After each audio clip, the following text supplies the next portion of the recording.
Kita naruh dunia sebanyak apapun di genggaman kita, nggak dilarang dalam Islam. Yang dilarang naruh dunia di dalam hati. Sehingga ada sahabat yang kaya raya seperti Abdurrahman bin Auf, seperti Utsman bin Affan, seperti Sa'ad bin Mu'az, dan banyak nama-nama besar lain yang kaya raya, tetapi dunia yang mereka miliki itu sama sekali tidak masuk ke hati mereka. Yang sulit tuh kayak gitu, Bapak Ibu. Punya dunia tapi tidak ada di hati. Ini susah. Malah banyak orang yang gak punya dunia di tangannya, tapi di hatinya banyak. Secara zahir dia gak punya apa-apa, tetapi secara batin dia punya banyak sekali keinginan-keinginan duniawi yang membuat dia dengki kepada orang yang punya. Itu kan yang terjadi di bangsa kita. Bangsa kita mungkin orang yang tidak sulit-sulit amat hidupnya, seperti di Palestina, di Gaza, apalagi sekarang Aleppo, Suriah, Myanmar, di Rohingya. Tetapi ngeluhnya bahkan kadang melebihi mereka. Kurang ini, kurang itu, segala macam. Melebihi orang-orang yang benar-benar dunianya itu hampir tidak punya apa-apa. Bahkan diambil dari kehidupan mereka sebagian besar dunia. Kenapa? Ini bukan masalah apa yang kita dapatkan dan apa yang kita tidak dapatkan, tapi masalah apakah dunia itu sampai ke dalam hati kita atau hanya di genggaman kita saja.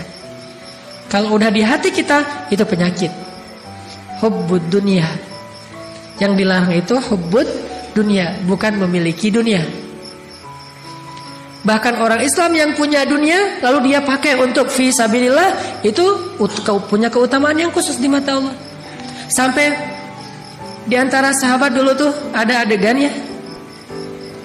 Sahabat-sahabat yang miskin demo. Itu pernah dulu di zaman Rasul, sahabat-sahabat yang miskin, kalau bahasa sekarang mah demo ke Rasul.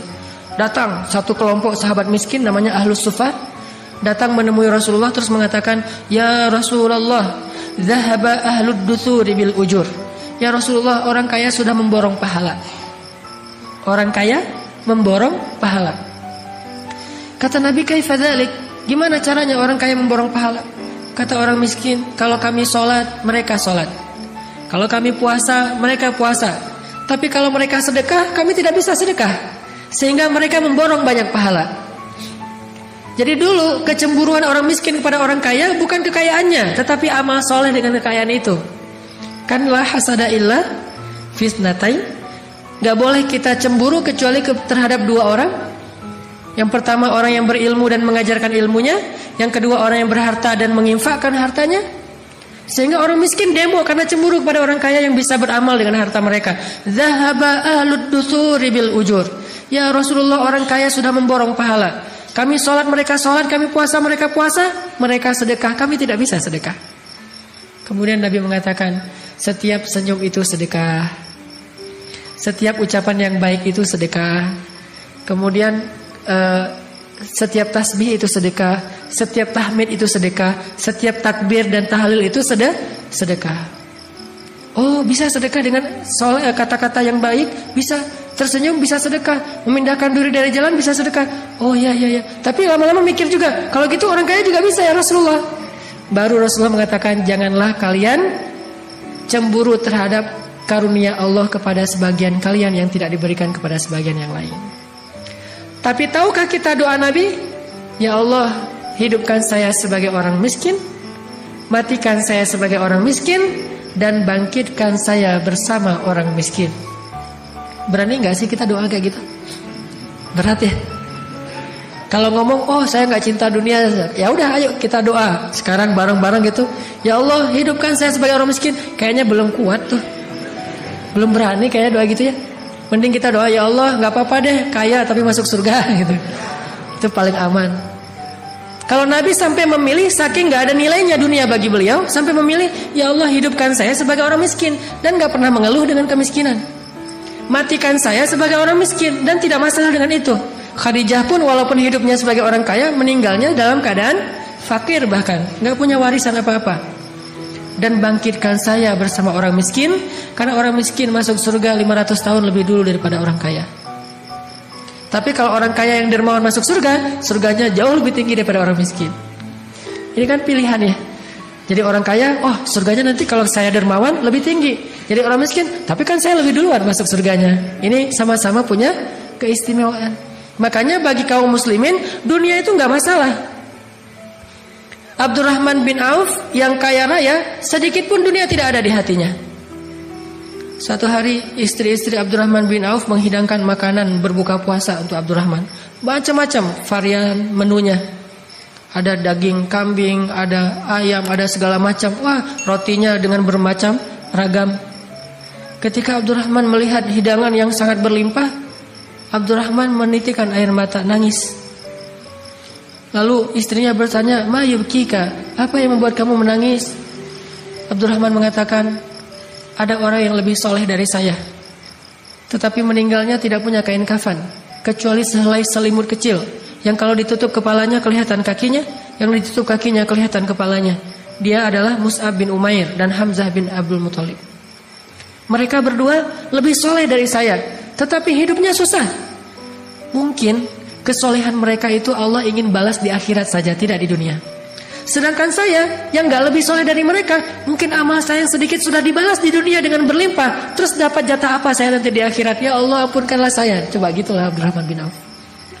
Kalau kita mungkin, wah, Rabbi akraman, Tuhan saya tuh baik banget sama saya, dikasih harta yang berlimpah.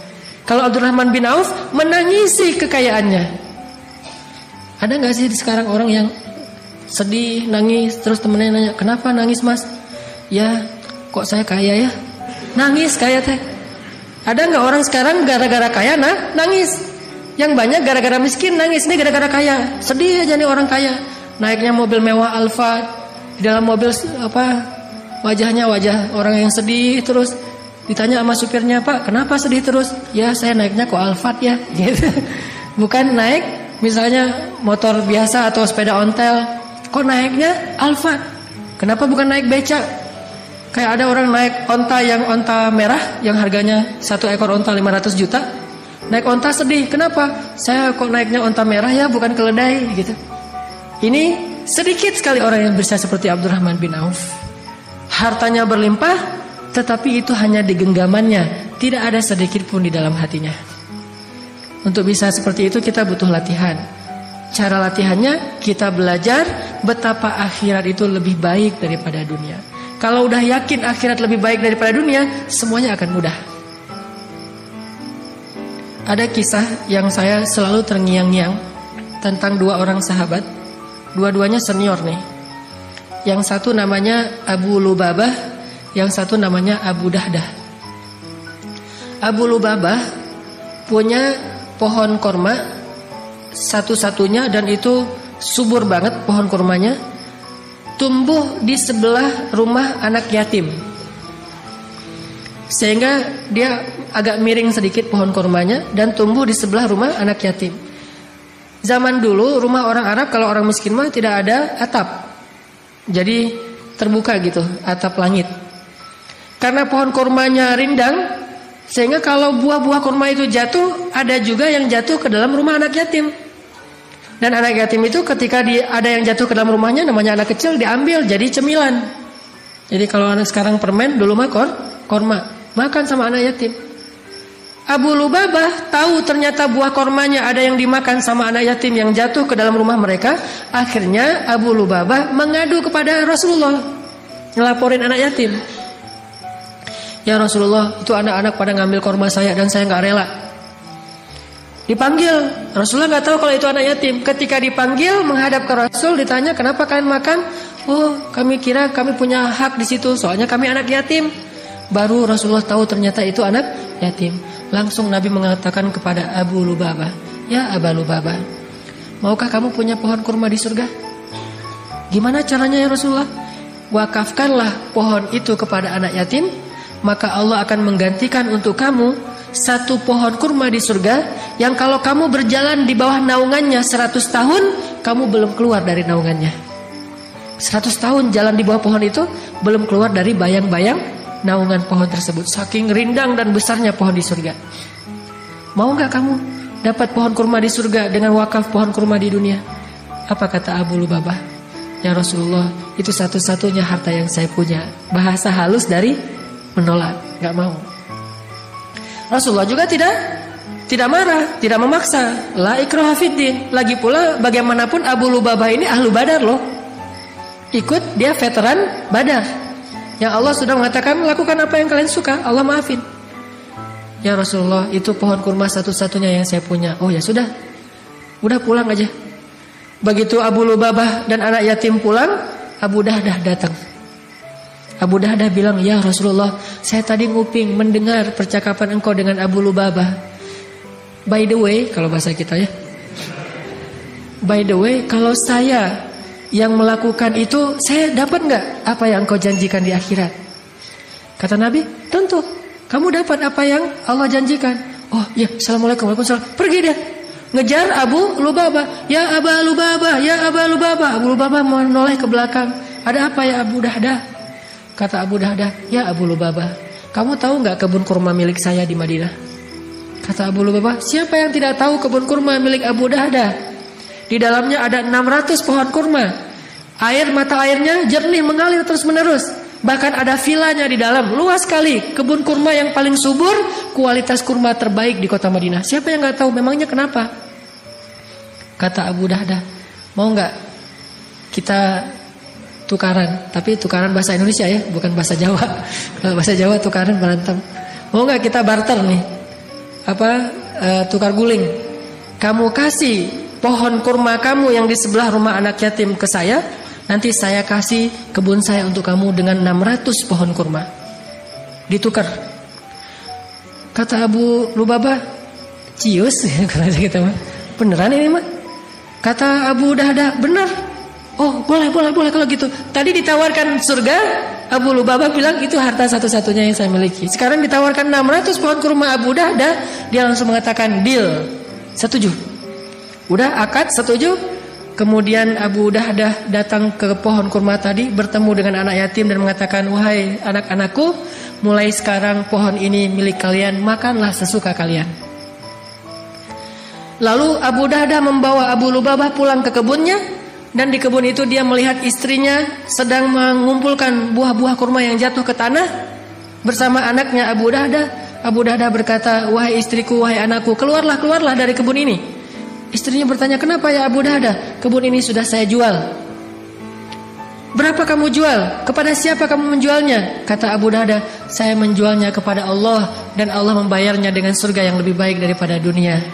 Apa kata istrinya? Rabahta ya Abu Dahdah, itu baru untung wahai Abu Dahdah, itu baru untung. Keluar istrinya. Gak minta talak ya. Wah, ceraikan saya hari ini juga, pulangkan saya ke rumah orang tua saya. Enggak, ini istri yang soleha. Akhirat lebih dia cintai daripada dunia. Sehingga istrinya mensupport, dia mengikuti kata-kata suaminya. Itu baru untung wahai Abu Dahdah. Barakallah Abu Dahdah, barakallah.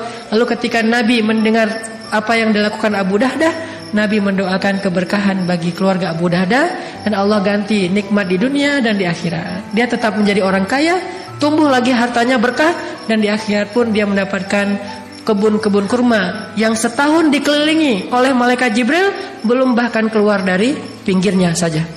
Jadi pagarnya aja belum keluar, apalagi belum masuk ke pagarnya, apalagi sampai ke dalam pohon kebun kurmanya. Ini luasnya kebun kurma Abu Dahdah di dalam surga. Begitu mereka beramal menggunakan akad akhirat. Kuitansinya itu akhirat, yang tanda tangan Allah. Jadi buat kuitansi amal kita itu bukan hanya kuitansi yang ditandatangani oleh manusia, tapi buat kuitansi dalam tanda petik yang ditandatangani oleh Allah. Nih akad saya, ini dengan Allah akadnya. Kalau kita berakad dengan Allah, gak mungkin rugi. Tijaratun lan tabur. Gak mungkin rugi berakad dengan Allah. Gak ada, ini tanda tangannya salah nih, gak sama antara satu kwitansi dengan kwitansi yang lain. Gak ada yang kayak gituan. Allah yang menjadi saksi.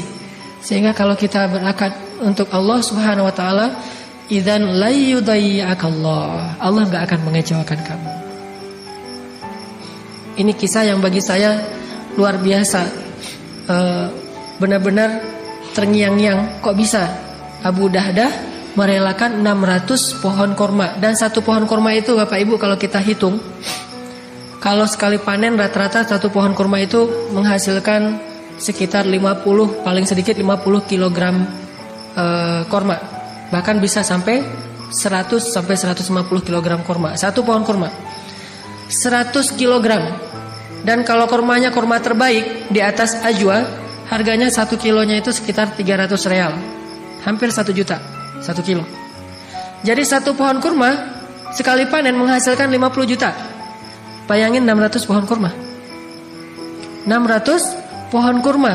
Miliaran itu sekali panen. 6 bulan sekali panen. Miliaran. Dihadiahkan dan dia gak punya apa-apa karena dia yakin di akhirat lebih baik dan gak ada rasa kecewa, sedih atau kehilangan. Biasa aja. Istrinya pun menganggap bahwa kehilangan miliaran tapi Allah ganti yang lebih baik di akhirat. Ini iman. Susah bisa seperti ini. Tapi kalau bisa sedikit saja mirip dengan ini, kita akan punya amalan-amalan yang jauh lebih baik daripada hanya berakad dengan kwitansi manusia. Belajar berakad dengan akhirat. Biar Allah yang tanda tangan kwitansinya. Allah yang jadi saksi, malaikat yang jadi saksi. Kemudian la yudayyi'akallah, enggak mungkin kita akan kecewa.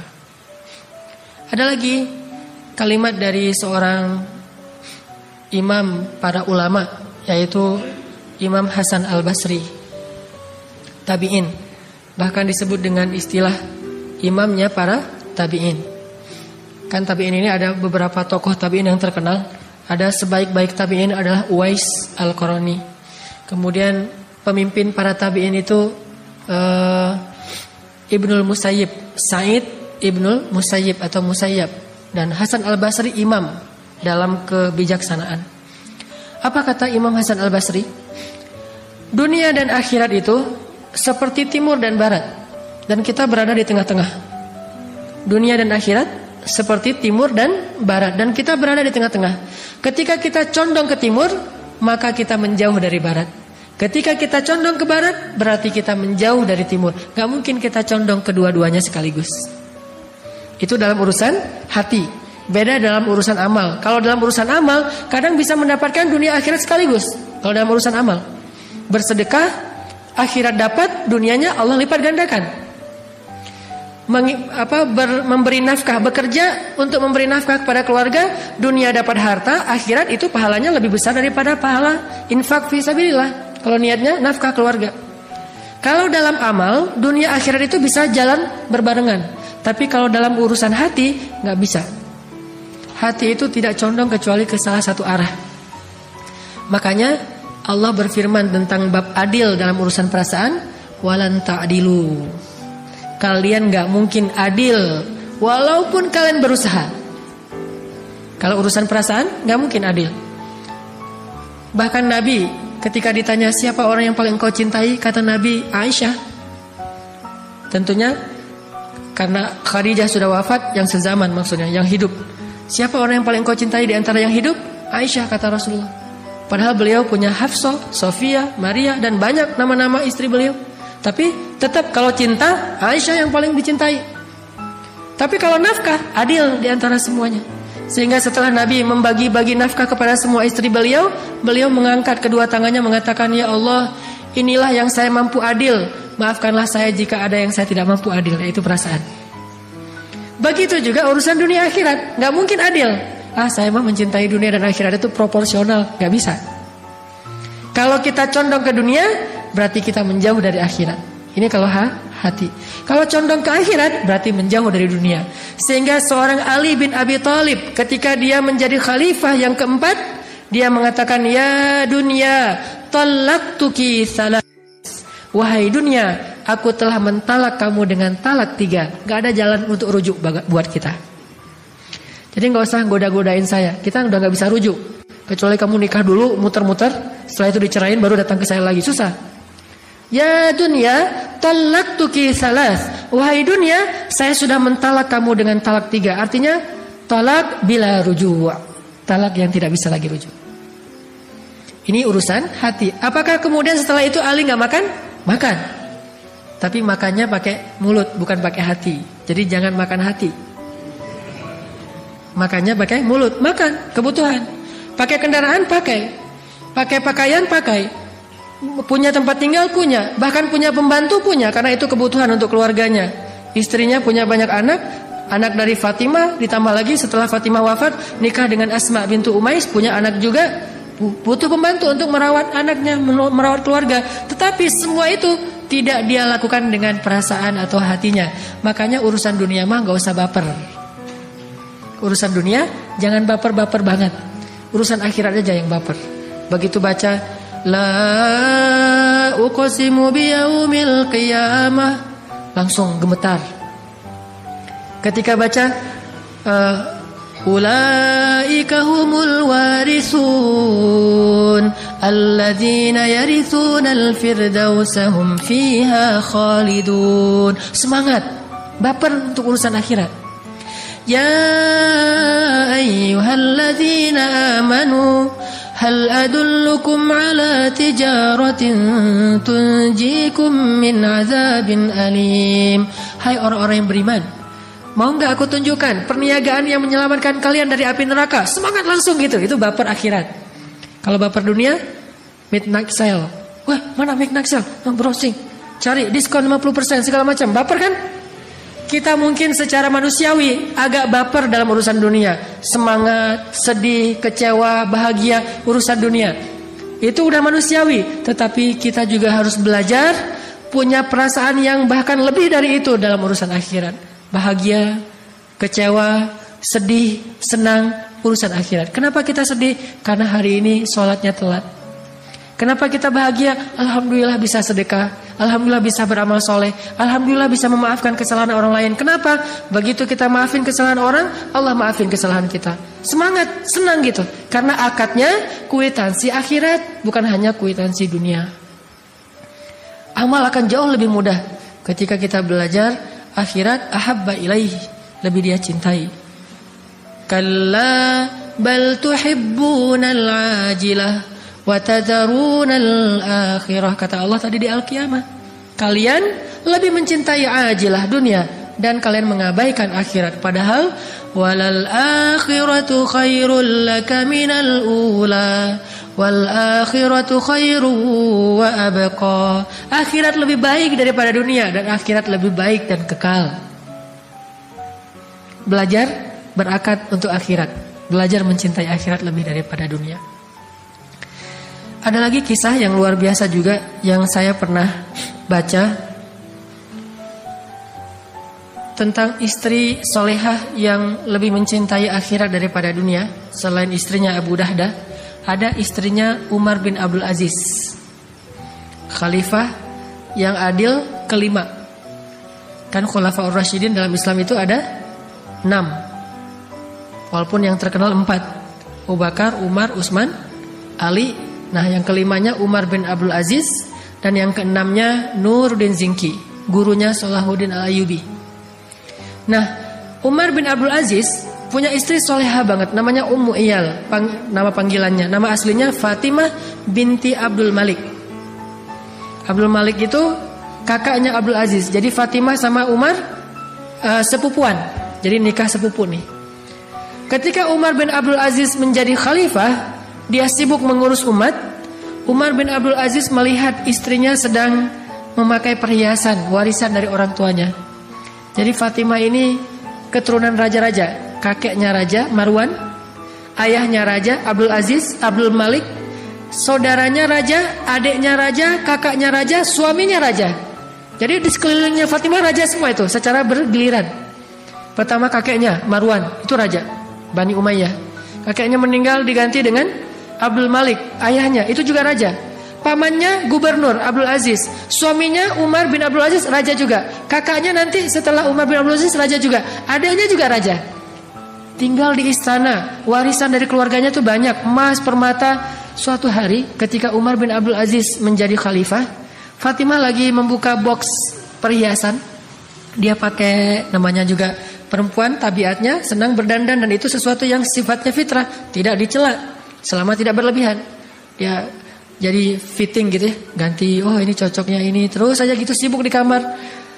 Lalu Umar bin Abdul Aziz memperhatikan.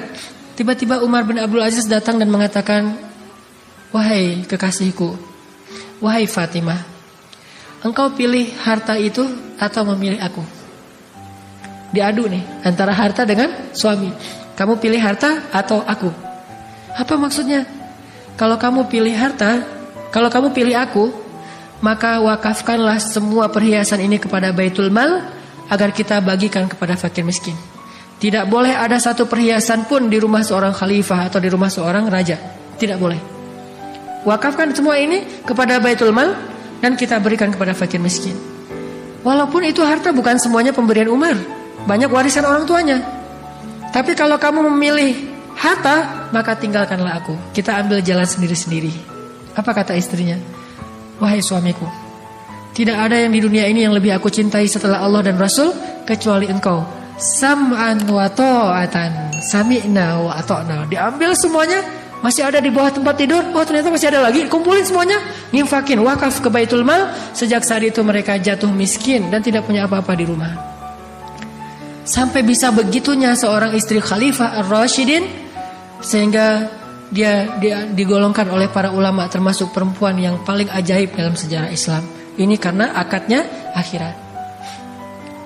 Lalu setelah Umar bin Abdul Aziz wafat karena diracun, hanya bertahan 2 tahun kepemimpinan Umar bin Abdul Aziz, diracun oleh pengkhianat, kemudian beliau wafat. Setelah beliau wafat, yang jadi raja berikutnya adiknya Fatimah. Waktu adiknya Fatimah jadi khalifah atau jadi raja, adiknya Fatimah datang ke rumah kakaknya, yaitu Fatimah. Dia bilang, "Kakak, Mbak, dulu kan hartanya Mbak itu diberikan kepada Baitul Mal.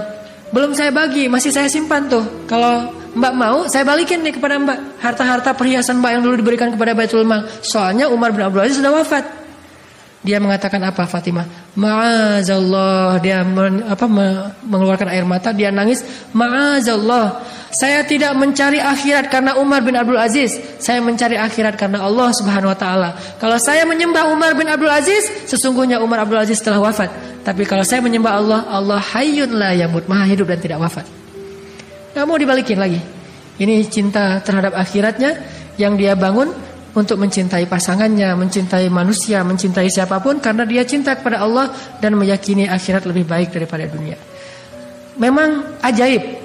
Kalau kita nggak bisa persis kayak gitu, minimal kita belajar semangat seperti itu.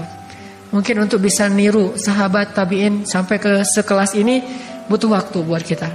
Tetapi bukan berarti tidak perlu menyemangati diri kita untuk mengikuti mereka, walaupun hanya 1% saja. Atau mungkin dari sekian urusan kita, dari 10 urusan kita, 7 diantaranya kita berakad dengan dunia, 3 diantaranya kita berakad dengan akhirat. Jangan sampai akhirat tidak dilibatkan sama sekali dalam hidup kita. Karena kalau akhirat tidak dilibatkan dalam urusan kita, nanti di akhirat kita menjadi orang yang paling miskin dan merugi. Kemana semua ini udah dibayarkan di dunia? Kemana semua amal-amal saya? Kan sudah dibayar di dunia. Maka menangislah seperti Abdurrahman bin Auf menangis, karena dia takut amal-amal solehnya yang sedikit sudah Allah bayar di dunia, sehingga tidak ada lagi jatah di akhirat.